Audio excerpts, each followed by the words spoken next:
Seperti saya janjikan tadi, tamu kita ini seorang anak muda, sejak kecil hidupnya menderita, sehingga dia memiliki dendam. Nanti suatu saat aku akan melakukan, saya nggak tahu apa yang dia lakukan sekarang untuk membalas dendam terhadap penderitaan dia semasa kecil. Siapa tamu kita berikutnya? Mari kita sambut Johani Fauzi. Jo, apa kabar Jo?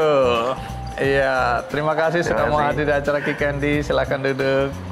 Aku panggil Jo aja ya. Jadi umurmu sekarang berapa? 29, mau 30. Mau 30. Jadi besok 30. Oke, jadi kamu berasal dari mana? Desa Pasir Buyut. Di mana itu? Di Kecamatan Jawilan, Kabupaten Serang, Provinsi Banten. Tadi aku sempat ngomong bahwa waktu kecil kamu menderita. Ini jangan-jangan salah aku ngomongnya ya. Tapi coba jelaskan atau ceritakan masa lalumu seperti apa sih? Kamu lahir dari keluarga yang seperti apa? Orang tuamu pekerjaannya apa? Oke, saya lahir di keluarga kurang mampu. Orang tua saya dulu kerja kuli panggul di Mampang Perapatan sini. Itu ada pasar di situ? Iya, jadi dulu saya makan pun ya hasil dari abah itu bawa beras. Abah itu bawa beras hasil dari yang ngangkut-ngangkut, ada beras-beras yang jatuh. Nah, setiap minggu Abah bawa ke rumah. Dan setiap hari Minggu pagi itu saya sama emak itu diajak buat bersihin beras. Tunggu. Jadi ayahmu memungut beras-beras yang tercecer. Betul. Dikumpulkan, dibawa pulang untuk makan keluarga. Betul.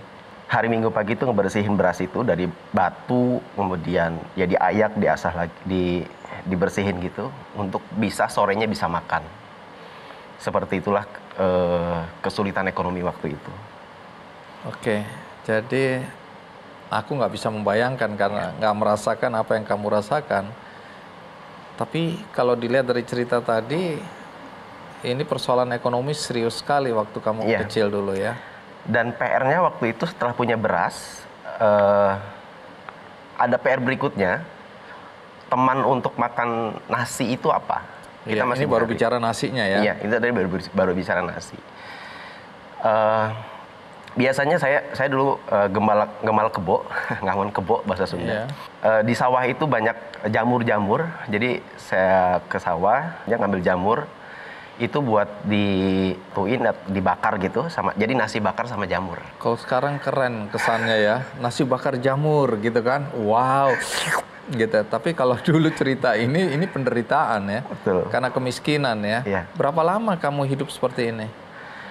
Saya satu-satunya anak di 9 bersaudara itu yang bisa kuliah, alhamdulillah. Cukup lama juga. 2000 sampai mungkin dari saya kecil 91 sampai 2013. Kamu merasakan penderitaan seperti itu? Ya. Tunggu, kamu bilang kamu kuliah. Pendidikan formal terakhirmu apa? Saya dapat beasiswa di Jakarta, S1 Teknik Informatika. Sekarang masih melanjutkan sekolah di S2 Bisnis Informatik. Jadi kamu sekarang sedang kuliah S2? Iya. Ini anak desa yang miskin itu ya? Iya, betul. Oke, tapi kamu bisa sekolah sampai setinggi ini karena beasiswa? Waktu itu beasiswa, betul. Waktu itu? Berarti ya. Sekarang kamu melanjutkan dengan bayar sendiri? Saya membeasiswakan diri sendiri, saya punya beasiswa, anak yang sudah saya beasiswakan itu ada 26. Tunggu. Kamu sekolah sampai S2 aja aku agak nggak percaya. Kemudian kamu dengan sombongnya mengatakan bahwa kamu memberi beasiswa 20 anak. Betul, 26 anak. 26 anak. Ya. Sampai di sini dulu. Siap. Nanti kamu harus jelaskan ya, supaya aku bisa paham, penonton juga bisa paham. Ya. Tapi sebelum itu ada baiknya kita lihat dulu liputan berikut ini.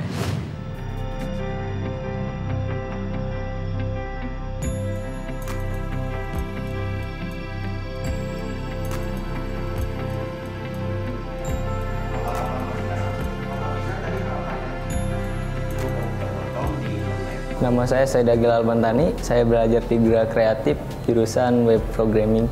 Perkenalkan, nama saya Dehanda Purnama. Saya di Geraha Kreatif mengambil jurusan Microsoft Office. Saya Akmal Sabilal Farizi. Di sini saya mengambil kejuruan desain grafis. Bekal yang saya dapatkan dari Geraha Kreatif ini, saya ingin melanjutkan kuliah, yaitu mengambil jurusan akuntansi. Tujuan saya belajar web programming itu untuk belajar ngoding dan membuat aplikasi jual beli online. Dengan adanya Geraha Kreatif, saya bisa mengembangkan bakat saya di bidang desain grafis. Di sini tuh saya bertemu dengan banyak teman, jadi bisa sharing-sharing ilmu juga gitu. Pencapaian sampai saat ini yang saya dapat, saya bisa menjual hasil desain saya, proyek-proyek saya itu ke pasar internasional. Baik, nah makanya ini teman-teman adalah agen perubahan atau aktivis perubahan di rumah untuk menjadi positif. Geraha Kreatif adalah salah satu lembaga sosial hasil dari kegelisahannya Pak Johani. Gelisah karena masa kecilnya. Nah, kemudian melihat sekarang kondisi yang teknologi semakin pesat, makanya Pak Johani membuat ini untuk melakukan hal-hal positif ya, terutama buat anak-anak di sini. Pembelajaran di sini semuanya full gratis dan free wifi 24 jam. Iuran sekolah. Belajar komputer di sini ada desain grafis, web programming, sama office, ada peternakan, budidakber, peternakan puyuh, kemudian ada pertanian, seperti nanam kangkung segala macam dan begitu.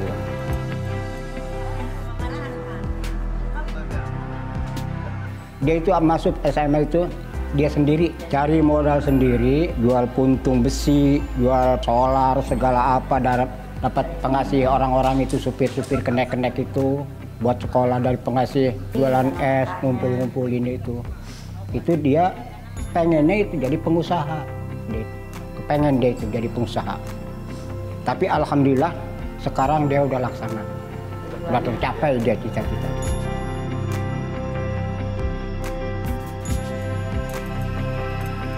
Sekarang di segi sekolah juga kayaknya sudah mulai ramai lah, mulai antusias.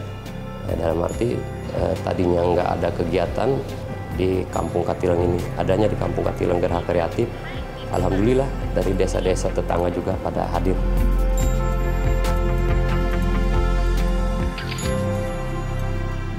Ada Geraha Kreatif. Wah, kalau dilihat itu bukan di desa, itu kayak anak-anak kota semua itu. Nah, tapi sebelum itu aku mau tahu, jadi rata-rata pendidikan anak-anak di desamu apa ya? Mungkin SMP, sekarang SMA kan udah gratis sampai SMA ya. Jadi kalau zaman saya dulu SD SMP ya. Jadi kamu ini pengecualian sebenarnya ya? Mungkin salah satu yang beruntung dari anak-anak itu. Kamu dapat beasiswa karena pintar atau karena orang kasihan kamu miskin? Loh, ini serius ini. Jadi ya mungkin dari dulu waktu SMK, kan ngambil SMK di Rangkas Bitung di kabupaten yang berbeda. Saya ikut tes itu dari 23 orang ke Jakarta. 3 orang yang lulus, 2 wanita dan 1 laki-laki, saya sendiri. Itu di ilmukomputer.com. Kamu sarjananya dari mana? Universitas Indraprasta. Oke. Terus S2-nya sekarang? S2 sekarang di Swiss German University. SGU? SGU. Wah, itu mahal itu. dan punya 3 yang dikuliahkan di sana.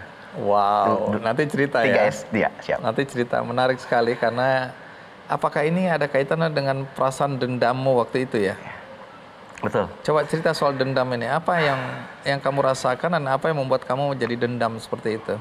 Sebetulnya dendam itu salah satu mungkin yang menjadi motivasi besar untuk saya untuk menjadi Johani hari ini.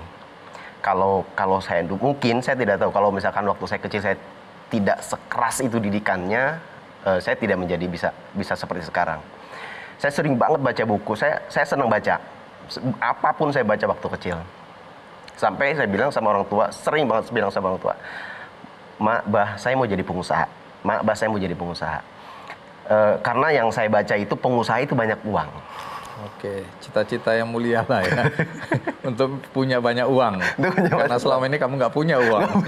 Oke, terus? Ya, itu tertanam di dalam di bawah sadar saya dan sampai ke bawah waktu saya masuk SMA. Saya ingat banget untuk menjadi orang sukses itu kata bos saya waktu itu, kurangi tidurmu, kurangi tidurmu, kurangi tidurmu. Jadi aku udah ngurangin tidur malah sakit-sakitan.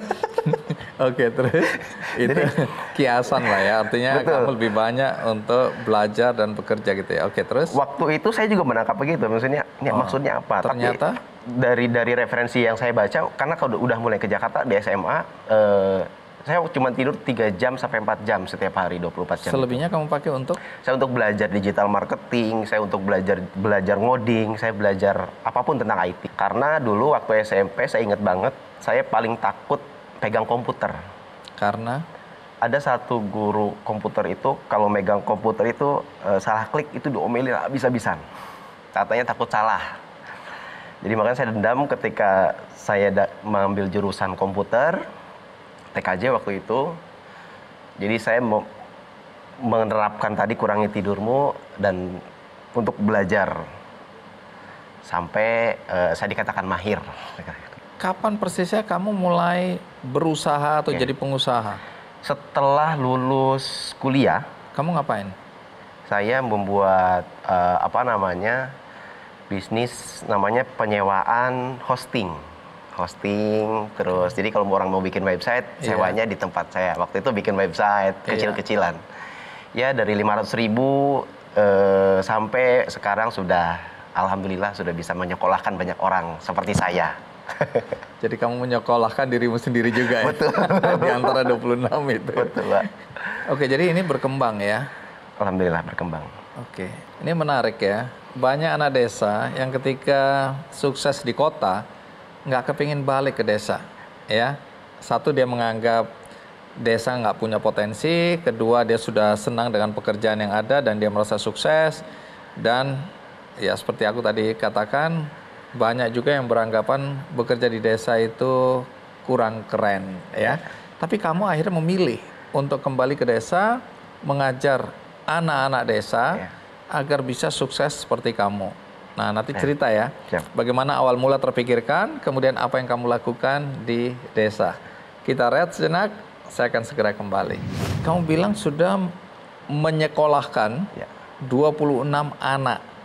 Tingkat apa ini? S1. S1? Sarjana. Semua? Semua. Duitnya dari mana nih?